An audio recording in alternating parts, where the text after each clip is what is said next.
आज का हमारा टॉपिक हम स्टार्ट करते हैं। तो सबसे पहला टॉपिक है हमारा परचेजेस। परचेजेस का मतलब होता है खरीदना। डेफिनेशन देख लेते हैं। Purchases is used only for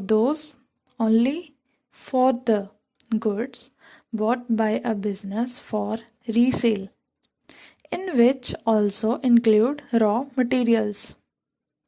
so किसी भी कंपनी की तरफ से कोई भी सामान सेल के मोटिव से खरीदा जाता है, चाहे वो रॉ मटेरियल हो, तो उस प्रोसेस को हम परचेज बोलते हैं।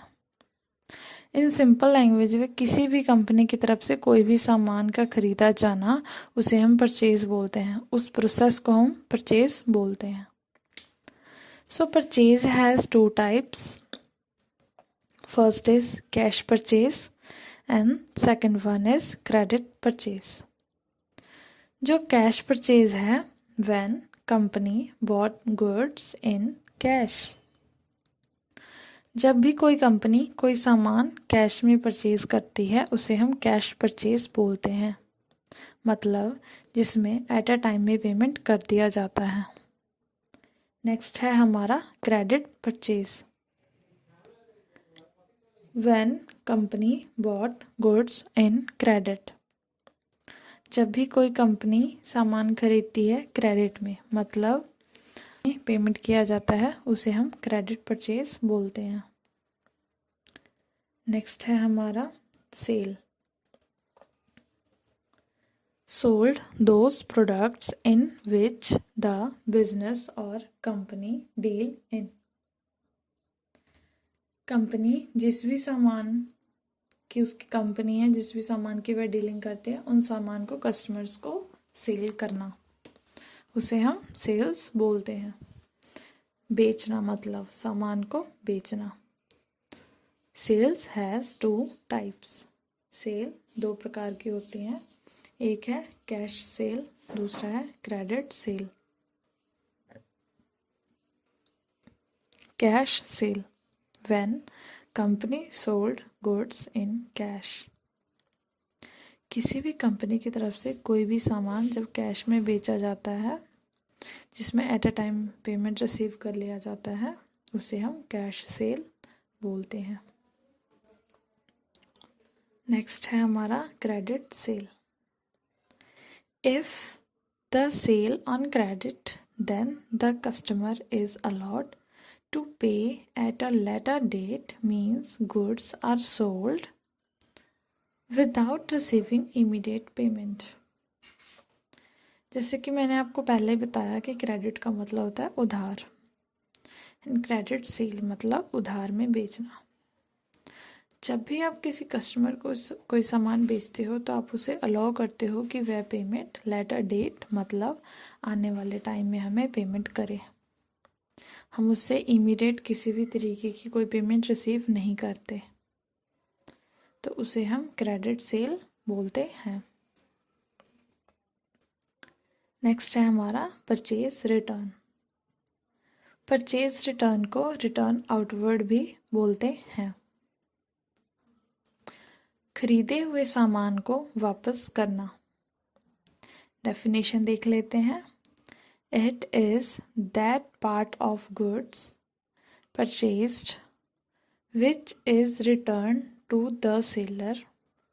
The reason of return may be supply of defective goods और एनी अदर रीजन। सो जब भी आप कोई सामान परचेज करके लाते हो, किसी रीज़न से जब आपका सामान नहीं बिकता या कोई डिफेक्टिव पीस निकल जाता है, तो आप उस सामान को सप्लायर को वापस कर देते हो, तो उसे हम परचेज रिटर्न बोलते हैं। मतलब खरीदे हुए सामान को वापस करना आर कॉल्ड परचेज रिटर्न। एक छोटी सी एग्जांपल आपको देकर बताती हूँ कि मान लो आप एक शॉपकीपर हो, रिटेलर हो, आप सप्लायर से सामान परचेज करके लाए हो सेल करने के मोटिव से, लेकिन किसी रीजंस की वजह से आप आपका सामान बच गया, नहीं बिका, कुछ डिफेक्टिव पीसेस थे, तो आपने क्या किया, वह सामान सप्लायर को रिटर्न कर दिया।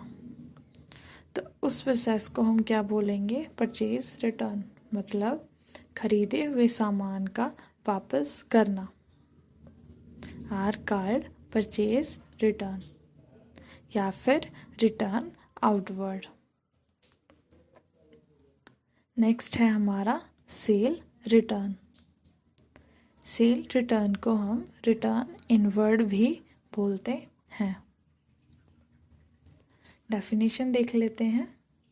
It is that part of goods sold which is returned by the customer to us.